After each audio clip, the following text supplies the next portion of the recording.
नमस्कार मित्रांनो, लग्नानंतर होईलच प्रेम या मालिकेच्या 6 जानेवारीच्या भागामध्ये मित्रांनो आजचा भाग सुद्धा त्यांनी खूप असा छान दाखवलेला आहे. सुरुवातीला इथे रम्या तर एक म्हणजे उघड्या डोळ्यानं स्वप्न बघते आणि काव्या त्या स्वप्नातून तिला बाहेर काढते. आणि त्यानंतर इकडे जीवाला धनंजय ओरडू लागतो की तू रिक्षा घेऊन इथे काय करतोयस. तर तेव्हा नंदिनी त्या सगळ्याच्या मध्ये पडून धनंजयला थोडंसं शांत करते. आणि त्यानंतर चक्क मित्रांनो आता इकडे काव्या म्हणजे तिने एक असं सरप्राईज असतं तेच सगळ्यांच्या समोर ती घेऊन येते. म्हणजे तिने एक छान असा क्यूट असा बोका ऑर्डर केलेला असतो आणि ती पार्थसमोर त्या बोक्याला घेऊन येते आणि बरोबर त्या बोक्याला सुद्धा देशमुखांचा बोका असं नाव देते. आणि ते बघितल्यानंतर मानिनी तर खूप हसू लागते आणि पार्थसुद्धा त्याला सुद्धा हसू येत असतं. पण तो हसू दाबत असतो. आणि त्यानंतर आता इकडे जीवा सोशल मीडियावरती नंदिनीला मिळवण्यासाठी डेली व्लॉग सुरू करतो आणि डे 1चा व्लॉग शूटसुद्धा करून तो सोशल मीडियावरती अपलोडसुद्धा करतो. आणि जेव्हा ते नंदिनीला कळतं, तर तिला धक्काच बसतो आणि इकडे पार्थला सुद्धा ते कळतं आणि काव्य आणि मानिनी तर ते एन्जॉय करत असतात. तर मित्रांनो चला आजच्या भागाला आपण सुरुवातीपासून बघूयात. सर्वजण आता मिळून शुभंकरोती म्हणत असतात. तर तेव्हा काव्य आणि पार्थ आजूबाजूलाच उभे राहिलेले असतात. आणि आता शुभंकरोती म्हणून झाल्यानंतर काव्य पहिल्यांदा मानिनीला आरती देते आणि त्यानंतर ती पार्थला सुद्धा आरती देत असते. तर तेव्हा पार्थ तिच्याकडे बघतच राहतो आणि तो आरती घेत नसतो. तर आता सर्वजण त्याच्याकडेच बघू लागतात. तर काव्य आता आपला हात आरतीवरून फिरवते आणि ते पार्थच्या कपाळालाच लावते. आणि तेव्हा ते बघितल्यानंतर मानिनी तर गालातल्या गालात हसू लागते. आणि तेव्हा रम्याला खूप राग येऊ लागतो आणि रम्या त्याच्याकडे येते आणि काव्याला मागेच ढकलते.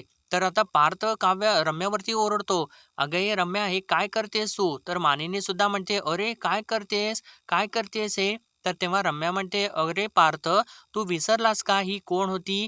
हिने काय केलेलं आहे? हे सगळं काही विसरलास का तू?" तर तेव्हा पार्थच्या आता लक्षात येतं. म्हणजे तो म्हणतो, "नाही विसरलेलो मी. काही सुद्धा विसरलेलो नाहीये. यांनी जो घाव दिलेला आहे ना 16 डिसेंबरला, तो मी विसरूच नाही शकत." आणि रम्याला म्हणतो, "थँक्स रम्या. आता दिलेल्या जखमेवरती कितीही फुंकार घातलीत ना, तरी सुद्धा त्याचा काही एक उपयोग होणार नाही." असं तो काव्यावरती आता ओरडतो. तर तेव्हा काव्या पुढे जात असते त्याला समजवायला. तर तेव्हा रम्या आता त्या दोघांच्या मध्ये हात धरते आणि तिला मागेच सरकवते. तर आता पार्थ काव्यावरती ओरडू लागतो, "तुम्ही मला आता ना कोणाचीही गरज नाहीये तुमची. जा इथून." असं तो ओरडतो. तर रम्या सुद्धा म्हणते, "चल आता पॅकिंग करायचं आणि निघायचं इथून. चल, चल, निघ, निघ." असं ती टिचकी करूनच तिला बोलत असते. आणि तेव्हा ती टिचकी वाजवत असते आणि तेव्हा तिथे कोणीच नसतं. म्हणजे रम्या ते उघड्या डोळ्यांनी तिने बघितलेलं ते स्वप्न असतं. आणि आता काव्य तिला स्वप्नातून बाहेर काढते आणि म्हणते, "अगं, विचार सुद्धा करू नकोस. जे मनात आहे ना ते बाहेर आणण्याचा विचार सुद्धा करू नकोस." असं म्हणून ती हसत असते.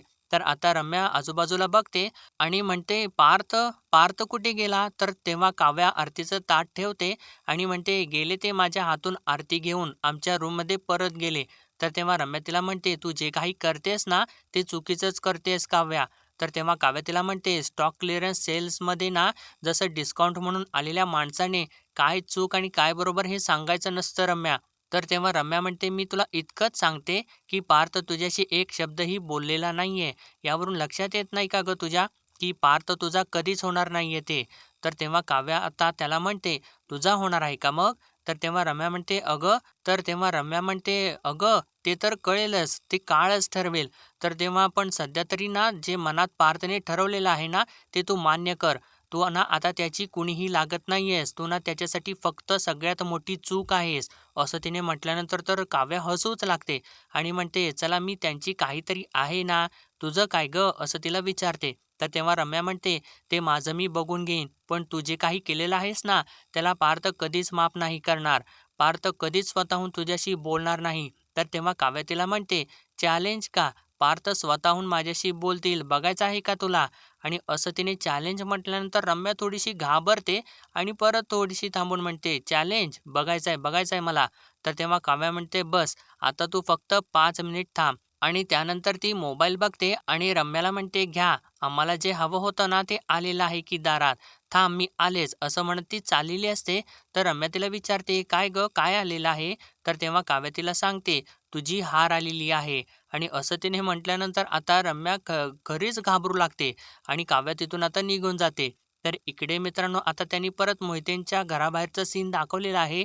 जेव्हा आता नंदिनीला विचारत असतो, "अगं सांग ना कशी वाटली माझी डार्लिंग?" तर इतक्यातच आता धनंजय तिथं येतो आणि राग-राग करू लागतो आणि ते सगळं काही बघून तो म्हणतो, "अरे काय आहे हे?" तर तेव्हा जेव्हा म्हणू लागतो, "जुगाड आणि तुम्ही काय मला घरात राहायला घेणार नाहीये, मग मी राहणार तरी कुठे? झोपणार कुठे?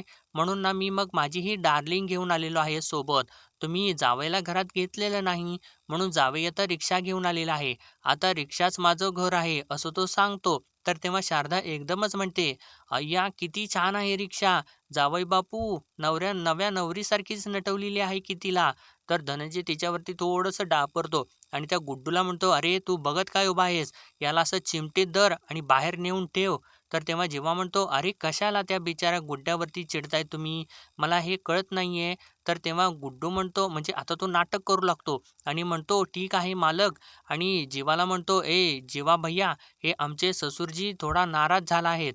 तर तेव्हा जीवा म्हणतो, "अरे त्याला आमचा ससुरजी?" तर तेव्हा गुड्डू म्हणतो, "आमचा नाही तुमचा ससुरजी थोडा नाराज झाला आहे. तुम्ही क्षणिक जरा शांत बसा."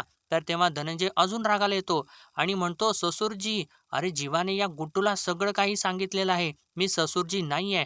तर तेव्हा शारदा म्हणते, "भला आहे माझा जावई. तुम्ही त्याला घरातून बाहेर काढलं, पण त्याने बाहेरची माणसं जोडलेली आहेत." आणि जीवाला म्हणते, "तुमची माणसं जोडायची कला फार सुंदर आहे हां." तर तेव्हा जीवा म्हणतो, "माझी ही कला ना फक्त तुमच्या मुलीला कळायला हवी." तर तेव्हा धनंजय त्याच्यावरती परत ओरडत असतो. तर नंदिनी आता सगळ्यांच्या मध्ये पडते आणि हात जोडते आणि म्हणते, "बाबा, बाबा, मी काय म्हणते, तुम्ही बिलकुल यांच्याशी हुज्जत घालू नका. तुम्ही ना आता जा, आतमध्ये जा." आणि आईला म्हणते, "आई, तू बाबांना आतमध्ये घेऊन जा ना." तर धनंजय म्हणतो, "हा इथून बाहेर गेल्याशिवाय ना मी आतमध्ये जाणार नाही. याला आधी बाहेर काढायचं." तर नंदिनी म्हणते, "नाही बाबा, नका असं करू. तुम्हाला बीपीचा त्रास आहे ना, उगाचच त्रास वाढेल तुमचा. तुम्ही जा ना आतमध्ये." आणि आईला म्हणते, "जा ना तू बाबांना आतमध्ये घेऊन." तर तेव्हा शारदा आता धनंजयला आतमध्ये घेऊन जात असते. तर तेव्हा नंदिनी आता जीवाकडे रागारागाने बघू लागते आणि त्यानंतर आता परत मित्रांनो त्यांनी इकडे देशमुखांच्या घरामधला सीन दाखवलेला आहे.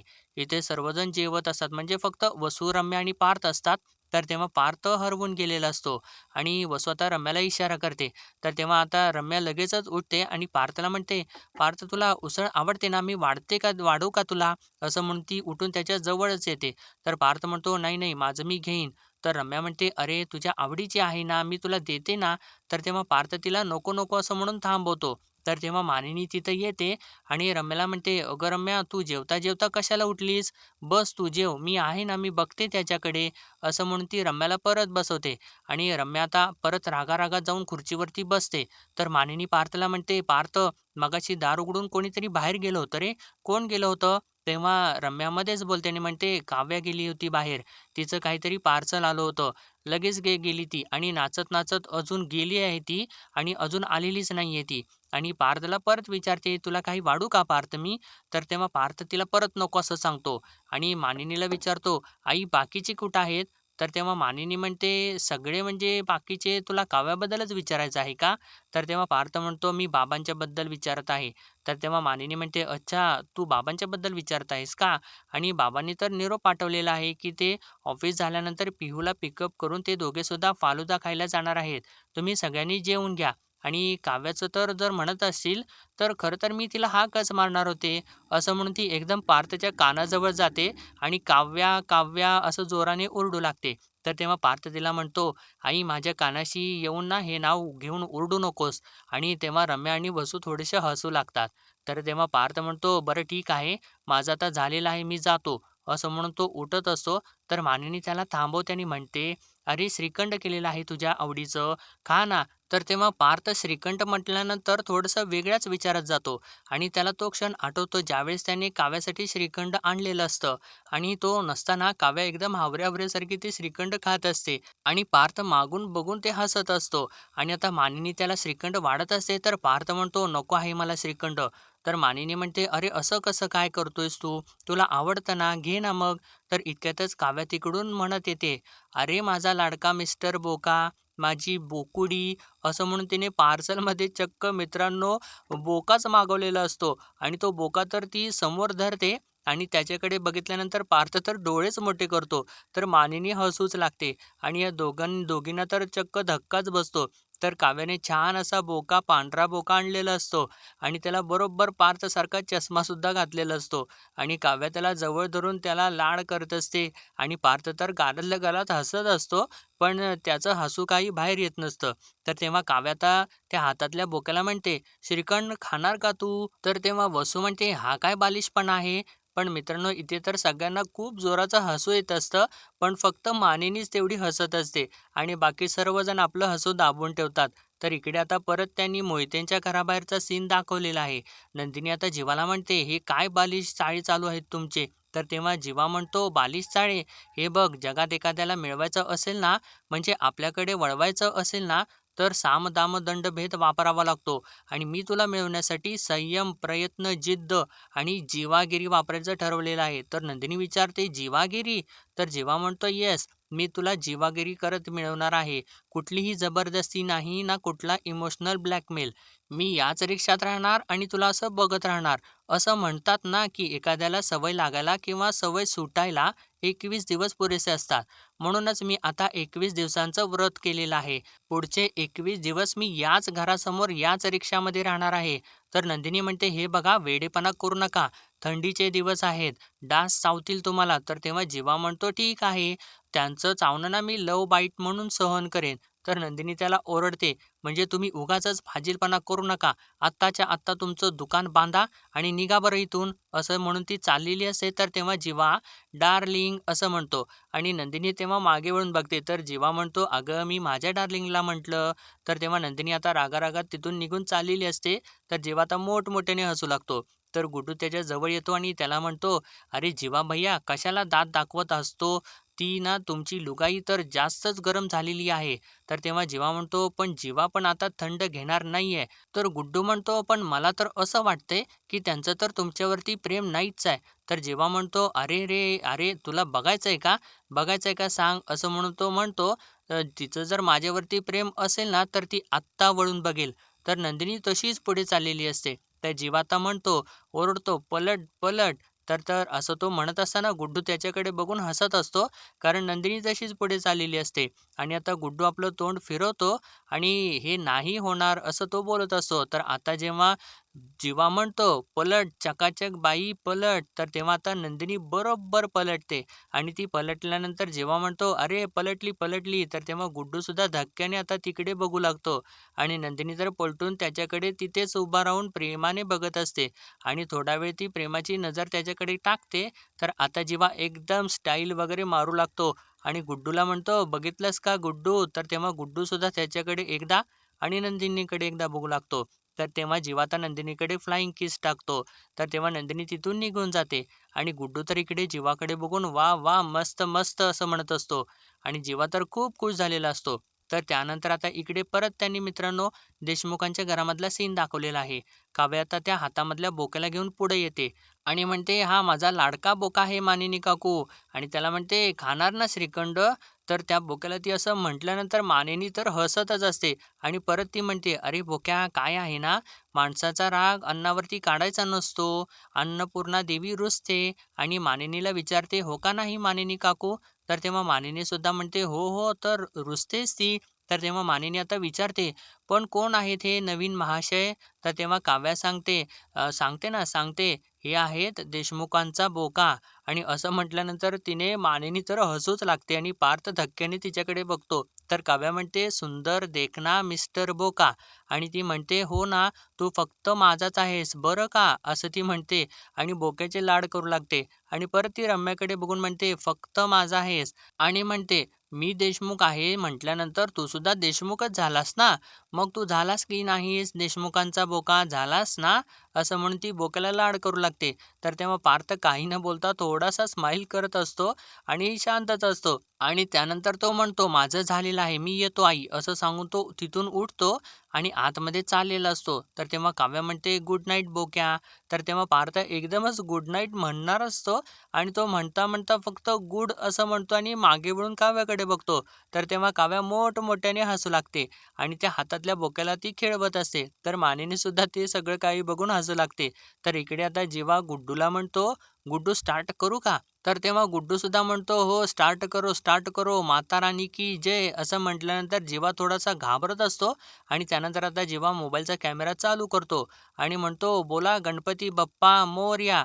आणि त्यानंतर तो व्हिडिओ तयार करू लागतो आणि म्हणतो, "नव्याची सुरुवात देवाच्या नावाने करूयात आणि आपलं म्हणणं जगभरापर्यंत पोहोचवण्यासाठी सोशल मीडियाचा वापर करूयात. सो प्लीज माझा व्हिडिओ शेवटपर्यंत बघा. अजिबात स्किप करू नका. प्लीज मी रिक्वेस्ट करतोय, कारण माझ्या प्रयत्नांना तुमच्या मदतीचा हातभार लागणार आहे." असं म्हणून तो आता व्हिडिओ तयार करत असतो आणि तो बहुतेक मित्रांनो आता तो व्हिडिओ तयार करून सोशल मीडियावरती पोस्ट करणार आहे. तर इकडे परत त्यांनी देशमुखांच्या घरामधला सीन दाखवलेला आहे. इकडे मानिनी आणि काव्या बसलेले असतात आणि त्या दोघेसुद्धा खूप हसत असतात. तर तेव्हा काव्या माझा देशमुखांचा बोका असं म्हणून त्याला लाड करत असते आणि तो बोका तिच्या मांडीवरती येऊन पडतो. तर तेव्हा मानिनी म्हणते, "अगं, पार्थ पण ना असाच पडणार आहे, पण तुझ्या प्रेमात आणि तूही त्याला असंच जवळ घेशील." असं ती म्हणत असताना काव्या लाजू लागते. तर तेव्हा मानिनी म्हणते, "पण मला ना तुझी ही आयडिया खूप आवडली बरं का. हुशार आहेस गं काव्या तू. म्हणजे तुझ्या फुगलेल्या बोक्याला मनवायला तू एक बोकाच घेऊन आलेली आहेस." तर काव्या म्हणते, "येस, आणि आता हा बोकुडा माझ्या बोक्याला परत मिळवायला माझी मदत करणार आहे." तर मानिनी म्हणते, "म्हणजे काट्याने काटा काढतात हे तर मी ऐकलेलं होतं, पण तू तर बोक्याने बोक्याला मनवायला निघालेली आहेस आणि हा बोकासुद्धा तुझा आवडलेला आहे मला. गोड आहे एकदम." तर तेव्हा काव्या म्हणते, "अगदी तुमच्या मुलासारखा. कोणालाही आवडेल. कोणीही त्याच्या प्रेमात पडेल असाच आहे." असं ती लाजत-लाजत बोलत असते. तर मानिनी म्हणते, "आणि बरं का बोकुडी, तुझी ही काव्या ना मला सुद्धा आवडलेली आहे बरं का." तर तेव्हा काव्या विचारते, "ही काव्या म्हणजे काय?" तर मानिनी म्हणते, "ही काव्या म्हणजे ही नवीन, फ्रेश, अशी उत्साही, समाधानी, सतत हसत असणारी, प्रत्येक प्रॉब्लेमवर सोल्युशन शोधून काढणारी. डॅशिंग तर तू आहेसच, पण तरीही प्रत्येक वेळेला ना हात पिरगाळूनच नाही, तर कधी-कधी नुसता हात धरून सुद्धा समोरच्याला गोष्ट कळू शकते, हे समजणारी ही काव्या." असं ती सांगते आणि हसत असते. तर तेव्हा काव्या म्हणते, "काकू." आणि त्यानंतर ती मानिनीच्या जवळ जाते आणि तिचा हात आपल्या हातामध्ये घेऊन तिला आई असं हाक मारते आणि तेव्हा आई म्हणत असताना तिच्या डोळ्यामधून पाणी येत असतं आणि आता मानिनीच्या डोळ्यामधून सुद्धा थोडंसं पाणी येतं. तर काव्या म्हणते, "कसं आहे ना, ही अशी सासू मिळाली ना तर मग कसं सगळं काही आपसुकच समजू उमजू लागतं." असं म्हणून तिला जवळ घेते. तर मानिनी म्हणते, "अगं पोरी, आता काय प्रत्येक गोष्टीसाठी मलाच क्रेडिट देणार आहेस का की काय?" तर तेव्हा काव्या म्हणते, "द्यायलाच पाहिजे हो. 16 डिसेंबरला जे काही घडलं ना त्यानंतर सासू-सासरे म्हणून तुम्ही खूप सहज झिडकारू शकला असतात मला. तुमच्या जागी दुसरं कोणी असतं ना तर तरीसुद्धा त्यांनी तेच केलं असतं. पण कसं आहे ना, सुनेला सून मानणारे सासू-सासरे आणि सुनेला अगदी मुलीसमान वागणूक देणारे सासू-सासरे यांच्यामध्ये हाच तर फरक आहे ना. आणि सो आई, खरंच खूप ग्रेट आहात तुम्ही." असं ती तिचा हात हातामध्ये घेऊनच म्हणते. आणि मित्रांनो, या दोघींच्या डोळ्यामधून सुद्धा पाणी येत असतं. तर मानिनी पुढे म्हणते, "पुरे आता डोळ्यात पाणी वगैरे नाही हं अजिबात आणायचं. सगळं काही छान होणार आहे काव्या. देवाचं नाव घे आणि नव्याने सुरुवात कर." असं तिला सांगितल्यानंतर काव्यासुद्धा हो म्हणू लागते. आणि इतक्यातच आता जीवाचा तो व्हिडिओ कोणीतरी प्ले करतं आणि ते या दोघींना ऐकू येतं. तर देवाचं नाव घेऊयात आणि सुरू करूयात. आपलं म्हणणं जगभरापर्यंत पोहोचवण्यासाठी सोशल मीडियाचा वापर करेन. आणि तो व्हिडिओ आता पिहूने लावलेला असतो आणि आता मानिनी म्हणते, "हा तर जीवाचा आवाज आहे ना?" तर तेव्हा काव्यासुद्धा हो म्हणते आणि तेव्हा मानिनी पिहूला हाक मारते आणि म्हणते, "अगं पिहू, काय बघतेस? इकडं ये." तर तेव्हा पिहू तिथं येते. तर मानिनी तिला विचारते, "जीवा दादाचा आवाज आहे ना?" तर तेव्हा "कसला व्हिडिओ आहे तो?"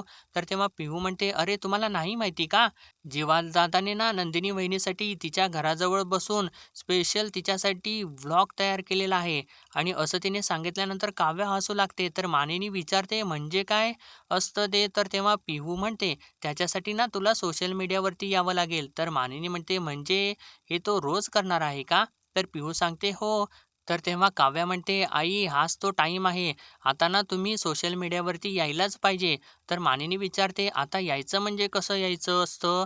मला नाही माहिती." तर ते म्हणजे, "मी ना असं वेबसाईट वगैरे वरती जात नाही. माझ्या मैत्रिणी असतात ऑनलाईन वेबसाईटवरती, पण मला नाही जमलं ते, असं ती सांगत असते. तर तेव्हा काव्य हसत असते आणि म्हणते, "आम्ही आहोत ना आणि आणि मुळात ना कुठल्या वेबसाईटवर वगैरे जायची गरज नाहीये. आम्ही तुमचा अकाउंट ओपन करून देऊ तुम्हाला." आणि पिहूला विचारते, "अगं पिहू नाव काय ठेवायचं? असं वेगळं काहीतरी ठेवायला पाहिजे ना?" आणि म्हणते, "मला सुचलं, मला सुचलं. विक्रमची मनू असं ठेवायचं का? किंवा विक्रम मनू हे बरोबर आहे का?" असं म्हणून ती हसते. तर तेव्हा मानिनी म्हणते, "अगं असं काहीतरी उगाच काय?" तर तेव्हा काव्या म्हणते, "अहो ऐका ना माझं, आजकाल ना ही ट्रेंडच आहे. अशी हे 2 नावं एकत्र करून असंच नाव एकत्र करायची." तर मानिनी म्हणते, "अगं नाही बाई, असं काहीतरी नको. चार चौघांच्या मध्ये ना असं नको." तर तेव्हा पिहू म्हणते, "अरे तुम्ही दोघी गप्प बसा. तुमच्यामुळे ना माझा व्लॉग मिस होतोय." तर मानिनी म्हणते आणि जी पिहू तिथून निघून जाते. तर मानिनी म्हणते, "अगं पण मला आता कसं बघायला मिळेल?" तर तेव्हा काव्या म्हणते, "1 मिनिट, माझा फोन आहे ना, मी दाखवते ना." असं म्हणून तिच्या मोबाईलवरती ती जिवाचा व्लॉग चालू करते आणि या दोघेसुद्धा तो व्लॉग बघू लागतात. तर मित्रांनो, आजचा भाग त्यांनी इथेच संपवलेला आहे आणि पुढील भागामध्ये आपण पाहणार आहोत. इकडे आता नंदिनीसुद्धा म्हणजे नंदिनीच्या सोशल मीडियावर सुद्धा जिवाचा व्लॉग येतो आणि तेव्हा जिवा आता त्या व्हिडिओमध्ये म्हणत असतो, "मी जिवा नंदिनी देशमुख. पुढच्या 21 दिवसात मी माझ्या बायकोला मनवण्याचं मनावरती घेतलेलं आहे." आणि इकडे नंदिनीसुद्धा तो व्लॉग बघत असते आणि इकडे पिहूसुद्धा आता पार्थला तो व्लॉग दाखवते आणि तो सुद्धा आता तो व्लॉग बघत असतो. तर तेव्हा जिवा पुढे म्हणतो, "आणि माझ्या बायकोचा हात मिळवण्यासाठी मला तुमच्या सगळ्यांच्या हाताची गरज लागणार आहे. Day 1 Jiva is on Mohite's house." असं तो म्हणतो आणि नंदिनीला ते बघितल्यानंतर धक्काच बसतो. तर इकडे काव्या म्हणते, "आमचं मिशन सक्सेसफुल होणार." असं ती मानिनीला आनंदाने सांगते आणि म्हणते, "जिवा नंदिनी ताईला जिंकणार आणि मी पार्थ देशमुखांना परत मिळवणार." असं म्हणून ती मानिनीला मिठीच मारते आणि नेमकं तेव्हा पार्थ तिथे येऊन ते सर्व काही बघतो. आणि मित्रांनो, आजच्या भागापुरतं एवढंच आणि भेटूया परत उद्याच्या भागामध्ये. तोपर्यंत आपल्या व्हिडिओला लाईक, शेअर आणि सबस्क्राईब नक्कीच करा.